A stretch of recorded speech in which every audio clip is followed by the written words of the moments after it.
On a Tuesday morning in March of 1987, a man named Delmar Huber walked out to his mailbox on County Road 14 in Saline County, Missouri, and found a license plate leaning against his fence post. Not in the mailbox, against the fence post. Someone had driven out to the edge of his property, gotten out of their car, and left it there without knocking. The plate was stripped. The numbers had been ground off. The reflective coating was bubbled and peeling, and someone had tried to punch a third hole through the center that hadn't gone clean. It was, by any reasonable measure, garbage. Delmar picked it up, turned it over twice, and carried it to his barn. That was how it started. Let me tell you about Saline County in 1987 because you need to understand the place before you can understand the man. Saline County sits in the middle of Missouri like a knuckle, flat river-bottom ground along the Missouri River to the north and rolling clay hills to the south. The kind of country where a farm either works or it doesn't, and there's not much in between. The county seat was Marshall. Population just under 13,000, and if you needed anything agricultural, seed, parts, equipment, a conversation about what your neighbor was doing wrong, you went to one of three places: the co-op on Route 65, Blevins Farm Supply on the south edge of town, or you drove 40 minutes to Sedalia and hoped they had it. The people who worked those counters had been working them for 20 years. They knew every farm in the county by name, knew which tractors were held together with baling wire and optimism, knew whose check you could cash and whose you couldn't. What they did not know, what nobody in Saline County thought to ask, was what happened to a license plate when it wore out. Let me explain that, because it matters. Missouri, like most states, had a system. When a plate got too worn to read, reflective coating gone, numbers fading, mounting holes cracked out, the state would issue a replacement.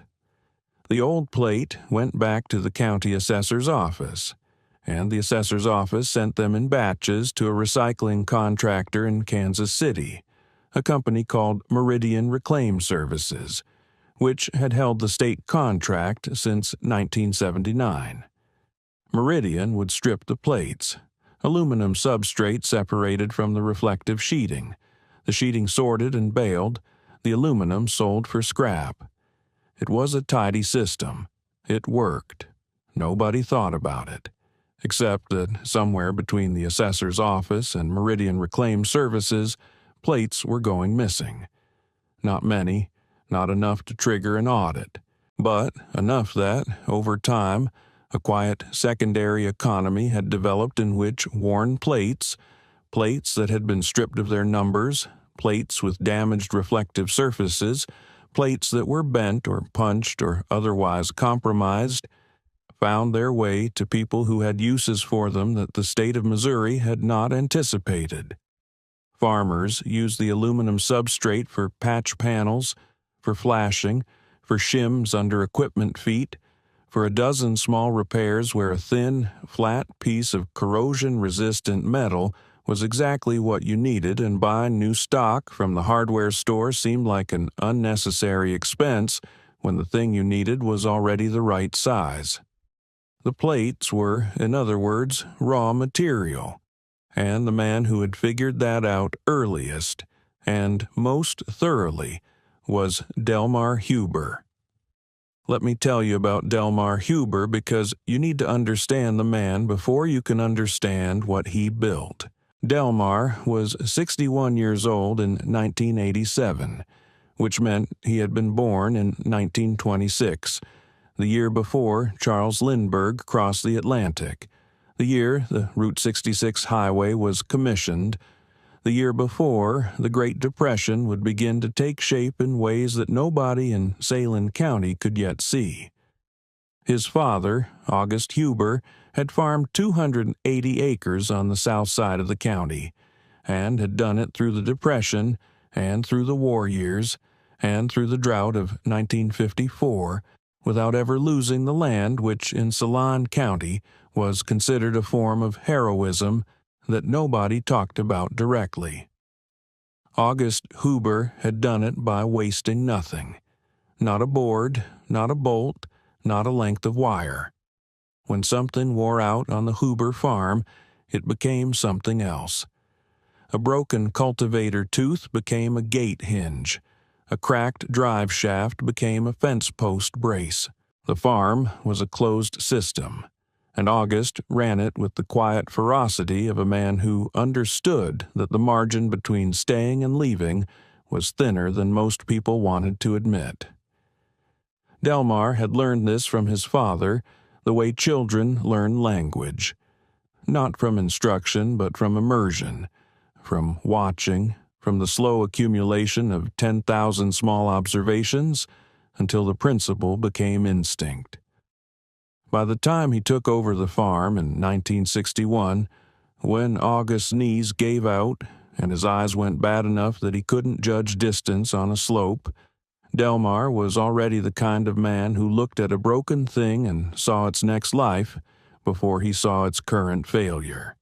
He farmed 280 acres of corn and soybeans, kept a small herd of Angus cattle on the south pasture, and in his spare time, which was not much, but which he guarded carefully, he repaired things. Not just his own things, other people's things. A neighbor's baler, a cousin's grain auger, the co-op's ancient scale that nobody else could figure out. He charged almost nothing for this, and when people asked why he didn't charge more, he said the same thing every time.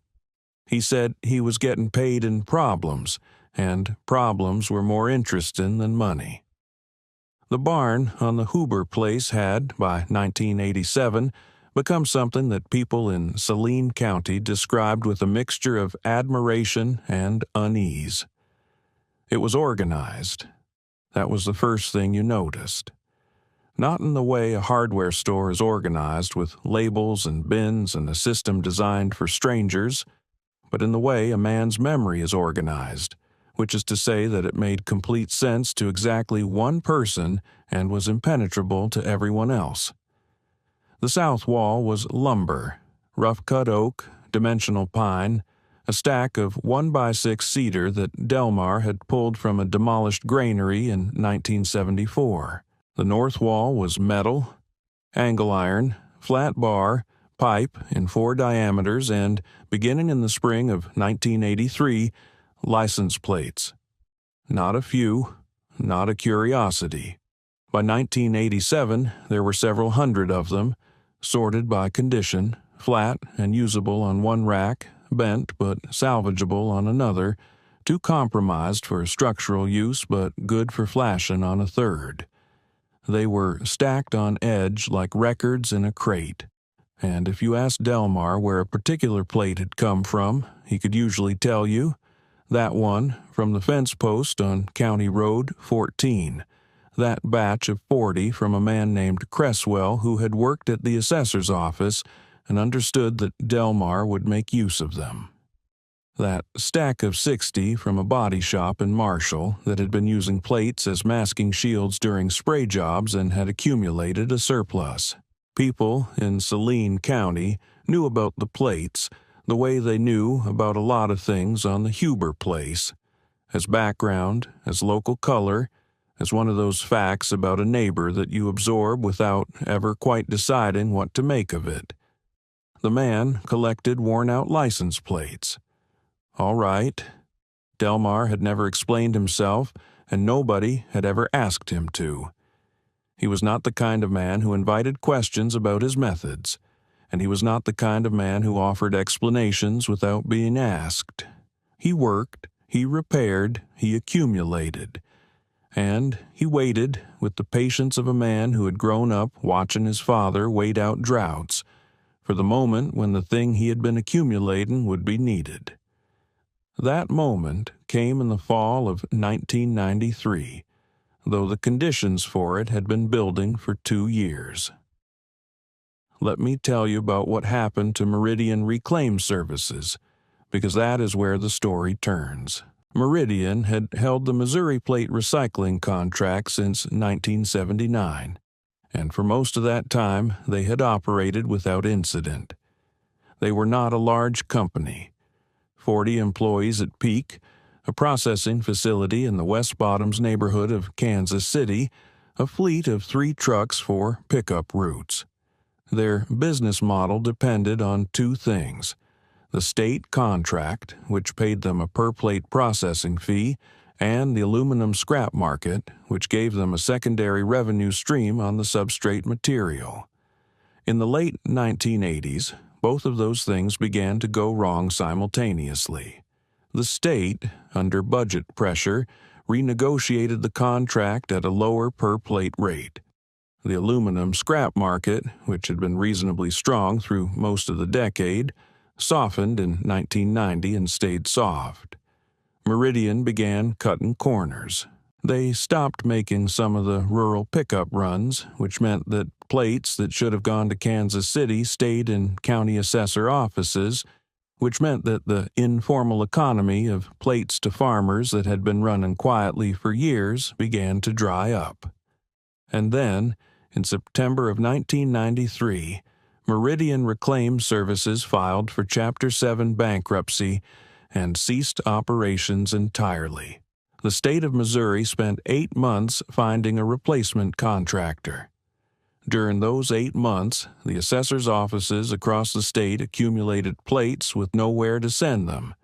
Some offices, following the letter of the law, locked the plates in storage and waited. Others, following local custom, continued to let them drift toward people who would use them. But the volume dropped sharply, and in Saline County, the informal supply that Delmar Huber had been drawing on for a decade slowed to almost nothing. This would not have mattered to most people, but Delmar had, by 1993, built something that depended on that supply. Let me tell you about what Delmar had built, because this is the part of the story that most people in Saline County didn't understand until it was too late to take back what they'd said about it. The plates had started as raw material, aluminum substrate for patches and repairs. But somewhere around 1985, Delmar had begun to notice something about the reflective sheeting that was still intact on the better-conditioned plates. The sheeting was a retroreflective microprismatic material, which is a technical way of saying that it was engineered to bounce light directly back toward its source with very high efficiency. The state of Missouri had been using this material on license plates since the mid-1970s as a safety measure. A plate that bounced light back toward a following driver's headlights was easier to read at night, which meant fewer accidents, which meant the state paid out less in damages. The material was manufactured by a company in Ohio, applied to aluminum blanks in a plant in Jefferson City, and was, by any measure, an excellent product. It was also, Delmar had discovered, extraordinarily useful for purposes the state had not intended. He had first used it in 1985 to repair a greenhouse on the Vandermeer Place, 3 miles east of his farm. The Vandermeers grew tomatoes and peppers in a small commercial operation, and their greenhouse had a north-facing interior wall that didn't get enough reflected light to keep the plants on that side from running leggy and pale. Delmar had suggested, without being asked, that he might be able to help. He had lined the north wall with license plates, reflective side out, overlapping them like shingles and fastening them to the studs with sheet metal screws. The effect was immediate and dramatic. The reflective surface bounced the light coming in through the south-facing glass panels back across the interior, and within 2 growing seasons the Vandermeers were reporting consistent yields across the full width of the greenhouse instead of the 2/3 they'd been managing before. They did not pay Delmar for this. He had not asked them to. He had asked them, instead, to tell him if it stopped working. It did not stop working. Word moved the way word moves in a county of 12,000 people. Slowly at first, then all at once. By 1989, Delmar had lined the interiors of 4 more greenhouses in Saline County, 2 cold storage buildings where the reflective surface was being used to redirect heat lamp output rather than sunlight, and the interior of a farrowing barn on the Sorensen place where the supplemental heat lamps over the Piglet Creep areas had been struggling to maintain temperature on the north end. He had also, in a project that people talked about for years afterward, used plates to create a passive solar reflector array on the south-facing slope behind the Kowalski Place's machine shed, angling them to direct winter sunlight through a south window and across a concrete thermal mass that kept the shed above freezing without a propane heater. The Kowalskis had been spending $400 a year on propane to keep that shed warm enough to work in. After Delmar's installation, they spent nothing. None of this had been planned. None of it had been designed in any formal sense. Delmar had looked at problems and seen, in the material he had been accumulating for years, solutions that nobody else had thought to look for because nobody else had been accumulating that material. He was not an engineer. He had no training in optics or thermodynamics.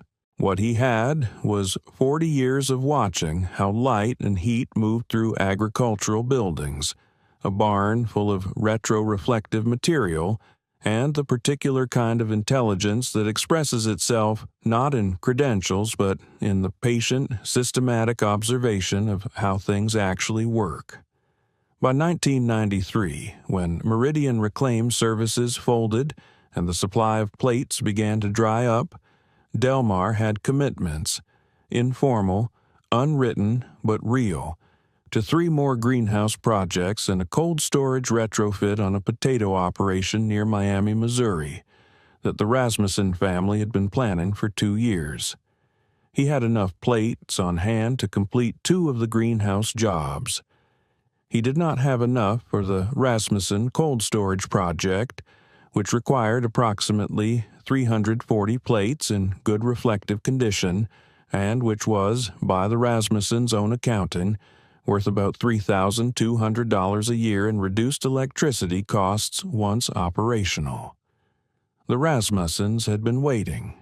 They had been patient. And now the supply had stopped. Now, let me pause here and ask you something. When you run out of the material you need, and the supplier has folded, and the replacement supplier hasn't been named yet, and the thing you're building isn't something you can explain to a hardware store clerk because it doesn't exist in any catalog, what do you do? Most people would have told the Rasmussens they were sorry, that the situation had changed, that they'd have to find another solution. Most people would have called it an unfortunate circumstance and moved on. Delmar Huber was not most people. He drove to Marshall and had a conversation with a man named Gene Crowley. Let me tell you about Gene Crowley, because you need to understand what Delmar was walking into. Gene Crowley was 54 years old in 1993 and had been the Saline County Assessor for 11 years. Before that, he had been the Deputy Assessor for 6 years, and before that, he had worked at the county clerk's office for 4 years, which meant that Gene Crowley had been a fixture of Saline County government for more than 2 decades, and had developed, over those 2 decades, the particular confidence of a man who has never been seriously wrong about anything within his jurisdiction. He was not a bad man. He was not corrupt. He was thorough, organized, and genuinely committed to the proper administration of his office. He was also, in the way of men who have held the same position of authority for a long time, absolutely certain that he already knew everything relevant about every situation he was likely to encounter. Delmar drove to the assessor's office on a Wednesday afternoon in October of 1993. He was wearing his canvas work jacket and his seed cap, and his hands were the color and texture of old saddle leather, and he sat down across from Gene Crowley and explained, in the fewest words he could manage, what he needed. He needed access to the plates that were accumulating in storage. Not to buy them. The state owned them and the disposal protocol was clear. But perhaps an arrangement could be made. Perhaps the assessor's office could document the plates as transferred for agricultural research purposes, which was not entirely inaccurate, and Delmar would provide a written accounting of their use, which he was prepared to do. Gene Crowley listened to this with the expression of a man who has heard a great many unusual requests and has learned to let the silence do the work of refusal. When Delmar finished, Gene said that he appreciated the creativity of the proposal, but that the plates were state property and the disposal protocol was clear, and that he was not in a position to make exceptions, even informal ones, even for agricultural purposes, even for a man he'd known for 30 years. He said this pleasantly and without apology, because he genuinely believed he was right, and he probably was right, technically, about the protocol. What he was wrong about was the significance of what Delmar was doing with the plates. Gene Crowley had no idea what was growing in the Vandermeer greenhouse, or what the Kowalskis were saving on propane, or what the Rasmussens were waiting for. He had no frame for it. To him, Delmar Huber was a farmer who wanted scrap metal, and scrap metal had a disposal protocol, and the disposal protocol was clear. Delmar thanked him and left. He drove home on County Road 14, past the fence post where the first plate had appeared 6 years earlier, and he sat in his truck in the driveway for a while before going inside. His wife, Lorene, was in the kitchen, and she asked how it went without looking up from what she was doing, because she had been married to Delmar for 38 years and had learned to read the sound of his truck pulling in. Delmar said it went the way he'd expected. Lorene said she was sorry. Delmar said there was no need to be sorry, that he'd find another way, and he went out to the barn. What he found over the next 3 weeks was that the informal network he'd been drawing on for years was more resilient than he'd realized. The supply from the assessor's office was blocked, but the supply from everywhere else, body shops, farm equipment dealers who used plates as masking shields, the occasional neighbor who'd found a pile of them in a ditch, was still trickling.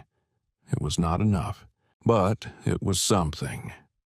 And Delmar Huber, who had learned from his father that the margin between staying and leaving was thinner than most people wanted to admit, had also learned that thin margins were not the same as no margin. He started making phone calls. Let me tell you about the phone calls, because this is a part of the story that people in Saline County found hardest to believe when they heard about it later.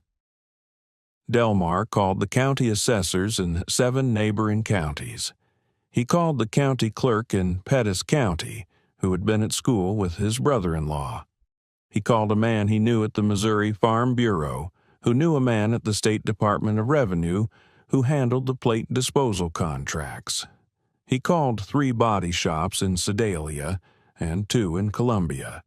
He called the manager of a parking garage in Kansas City who had once bought a used tractor from him and still owed him a favor. He was not aggressive about any of this. He was not a salesman. He explained, in each case, what he was doing and why, and he asked whether the person he was talking to knew of any plates that were accumulating somewhere without a destination. He did not offer money. He offered, in each case, to provide a written account of what the plates were used for and what the result was, because he had learned that people who worked in government offices and commercial businesses were more comfortable with transactions they could document. It took 6 weeks, but by the end of November 1993, Delmar had located and arranged the transfer of 412 plates from 5 different sources. 2 county assessor offices that had been quietly sitting on accumulated stock, a body shop in Sedalia that had 300 plates in a dumpster it hadn't gotten around to emptying, a parking garage in Kansas City that had been using plates as wheel chalk markers and had a surplus, and a retired highway department worker in Pettis County who had a garage full of plates he'd accumulated over 20 years of picking them up off roadsides. None of these transfers were formally authorized. All of them were documented by Delmar in a ledger he kept in the barn, with the source, the date, the quantity, the condition assessment, and the eventual use of each plate.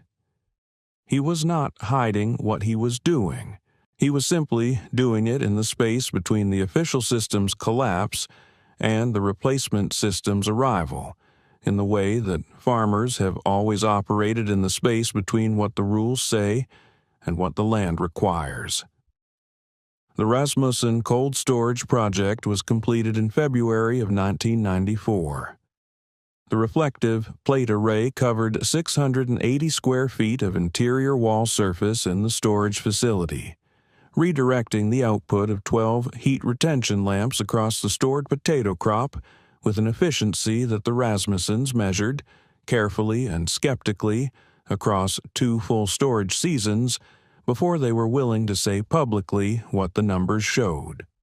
What the numbers showed was that their electricity costs for climate maintenance in that facility had dropped by 61% compared to the 2-year average before the installation.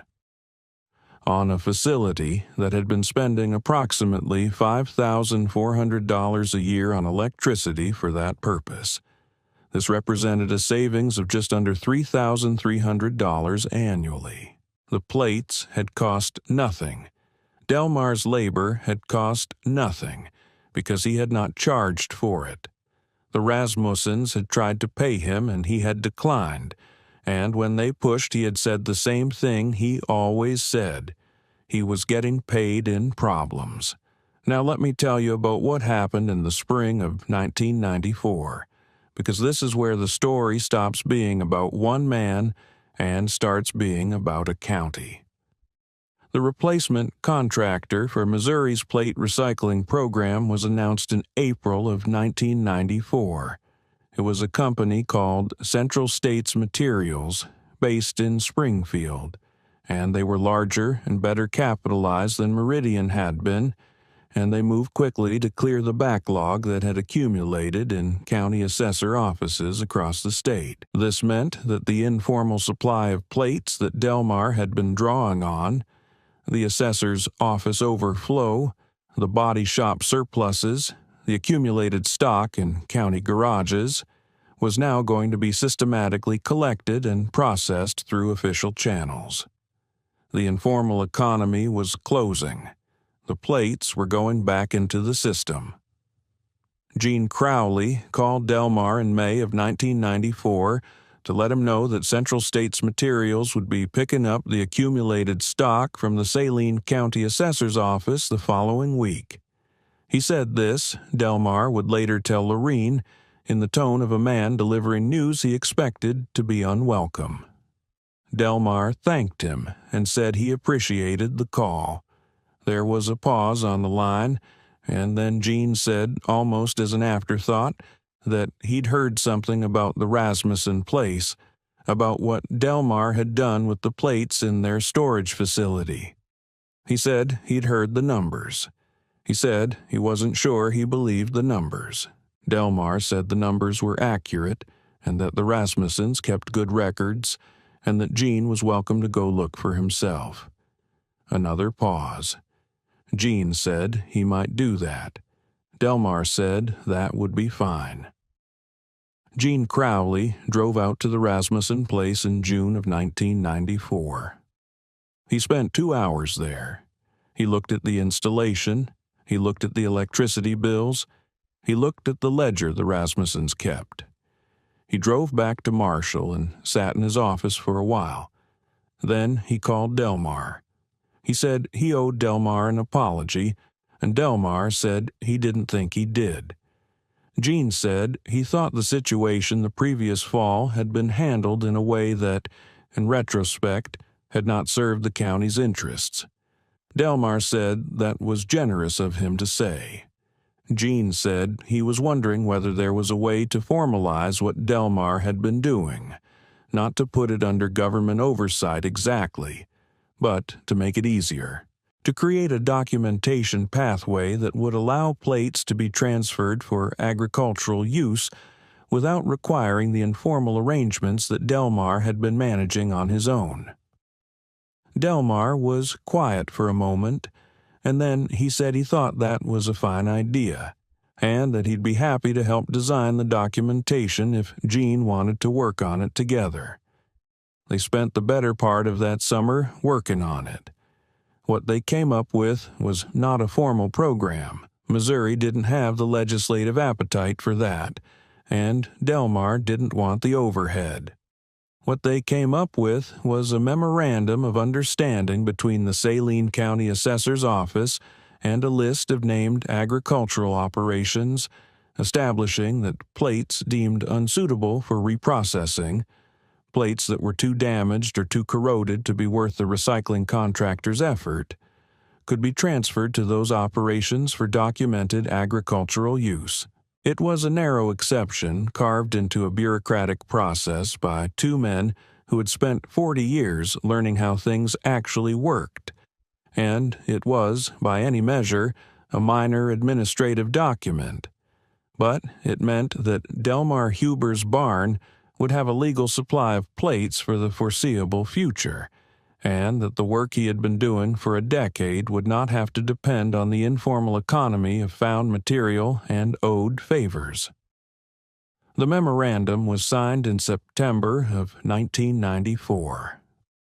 Gene Crowley brought it to Delmar's barn on a Tuesday afternoon, and they shook hands over it, and Lorene brought out coffee, and the three of them sat in the barn for an hour among the sorted racks of plates and talked about nothing in particular. It was, by the standards of Saline County, a significant occasion, and all three of them treated it as if it were entirely ordinary, which is the Saline County way. Let me tell you about the years that followed, because the story doesn't end in 1994. Between 1994 and 2001, Delmar completed installations in 11 more agricultural buildings in Saline County and 4 in neighboring counties. The applications had diversified beyond what he'd originally imagined. In addition to greenhouse light enhancement and cold storage heat retention, he had developed a method for using plates to create passive solar water preheating systems for livestock operations. A simple array of plates angled to focus winter sunlight on a black-painted water tank, reducing the energy required to keep the water from freezing by a margin that varied by installation but averaged. Across 6 installations he tracked carefully about 40%. He had also, in a project that surprised even him, used plates to address a problem at a hog confinement operation near Nelson, Missouri, where the ventilation system was creating cold spots in the building that were affecting animal health. The plates, positioned to redirect the output of supplemental heat lamps, eliminated the cold spots without requiring additional heating capacity. The operator, a man named Lyle Borgman, had been quoted $11,000 by a ventilation contractor to solve the problem with additional equipment. Delmar's solution cost the price of the sheet metal screws. Word had, by this point, moved well beyond Saline County. Delmar had been contacted by farmers in Pettis County, Cooper County, and Howard County. He had driven to 3 counties in Iowa to look at greenhouse problems. He had exchanged letters, actual letters, because Delmar did not own a computer and had no intention of acquiring one, with a man in Wisconsin who had read about the Rasmussen installation in a regional agricultural newsletter and wanted to know more. He answered every letter. He drove to every farm that asked him to come. He charged nothing. He was 72 years old in 2001, and the barn had approximately 2,400 plates in inventory, sorted with the same system he had been using since the beginning, and the ledger on the workbench had grown to 4 volumes, each one documenting sources, dates, quantities, conditions, and outcomes in Delmar's careful, unhurried handwriting. The ledger was not a business record. It was not a research document. It was something between a diary and a proof. The accumulated record of a man who had looked at a thing everyone else considered garbage and had spent 18 years demonstrating, one installation at a time, that he was right about what it was. Now, let me pause here and ask you something. What do you call a man who spends 18 years being right about something that everyone around him thought was eccentric at best and foolish at worst? What do you call the kind of patience that doesn't announce itself, that doesn't seek recognition, that just keeps working and documenting and waiting for the world to catch up? In Saline County, they didn't call it anything. They just drove out to his barn when they had a problem they couldn't solve any other way. Let me tell you about the summer of 2002, because that is when the story found its coda. A woman named Dr. Patricia Ellison, who was an extension specialist at the University of Missouri's Agricultural Engineering program, had been tracking a cluster of unusually efficient cold storage operations in central Missouri as part of a study on low-cost energy conservation in small agricultural facilities. 3 of the operations in her data set were in Saline County, and all 3 of them had the same anomalous characteristic. Their energy efficiency numbers were significantly better than the models predicted, and none of them had any conventional efficiency upgrades, no additional insulation, no upgraded HVAC, no new lighting systems.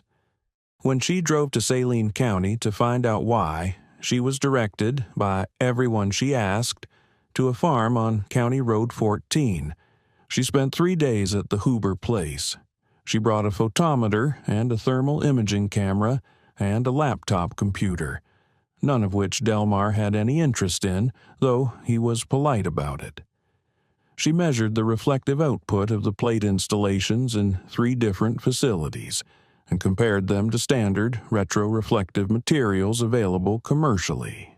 What she found was that the plates, which had been manufactured to state specifications for nighttime road visibility, were performing at retroreflective efficiency levels that were, in some conditions, comparable to commercial agricultural reflective film sold for greenhouse use at approximately 85 cents per square foot. The plates were free. The commercial film cost 85 cents per square foot.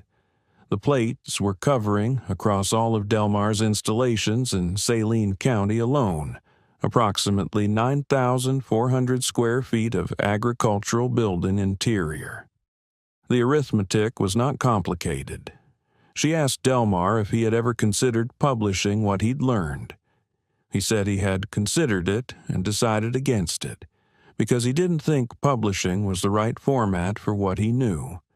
She asked what format he thought was right. He thought about this for a while, and then he said he thought the right format was a barn full of plates and a ledger full of outcomes and a willingness to drive to wherever the problem was. She wrote that down. Her study was published in the Journal of Extension in the spring of 2003. It documented 5 installations in detail, presented the photometric data, calculated the aggregate energy savings across all documented Huber installations at approximately $47,000 over the period from 1985 to 2002, and concluded with a section on the implications for low-cost agricultural energy conservation that cited Delmar Huber's work as a case study in what the paper called practitioner-derived innovation in resource-limited agricultural settings. It was a careful, measured academic paper, and it said, in the language of academic papers, that a farmer in Saline County, Missouri, had been right for 18 years about something that nobody else had thought to investigate. Gene Crowley read the paper. He drove out to the Huber place on a Saturday morning in June of 2003, which was the second time in 10 years he had made that drive with something specific on his mind. He sat down with Delmar at the workbench in the barn, among the 4 volumes of the ledger and the sorted racks of plates, and he said that he had read the study and that he wanted to say something he should have said in 1993. Delmar said he didn't think anything needed to be said. Gene said he disagreed. He said that in 1993 he had made a decision based on protocol and had not bothered to understand what he was deciding about, and that this was a failure of the kind of judgment that his position required, and that he was sorry for it. Delmar was quiet for a moment. Then he said that Gene had called him when the new contractor came in, and that the call had mattered, and that he considered the account settled. Gene said he appreciated that. They sat for a while longer, and then Gene asked how many plates were currently in inventory. Delmar said he thought about 2,200, give or take. Gene asked how long that would last. Delmar said he didn't know. He said the new contractor was more efficient than Meridian had been, and the memorandum of understanding only covered plates that were genuinely unsuitable for reprocessing, and those were getting scarcer. He said he was working on it. He was always working on it. Let me tell you one last thing about Delmar Huber, because the story doesn't end with the study, or with Gene Crowley's apology, or with the memorandum of understanding that is still, as of the last time anyone checked, on file in the Saline County Assessor's office. Delmar died in April of 2009, at the age of 82, in the same house where he had been born, on the same 280 acres his father had held through the Depression and the war years and the drought of 1954. He was buried in the Methodist Cemetery in Marshall, and the service was attended by more people than the church could comfortably hold, which surprised his children and did not surprise Lorene, who had been married to him for 54 years and understood, better than anyone, the difference between a man who seeks recognition and a man who earns it without trying. The barn is still there. His son, August, named for his grandfather, farms the land now, and he maintains the barn the way his father maintained it, which is to say, with the same system that makes complete sense to exactly one person and is impenetrable to everyone else. There are still plates in inventory, though the supply has changed.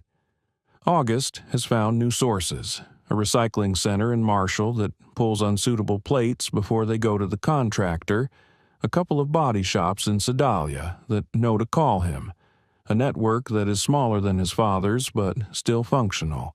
He still uses them the way his father used them. He still charges nothing for the installations he does for neighbors.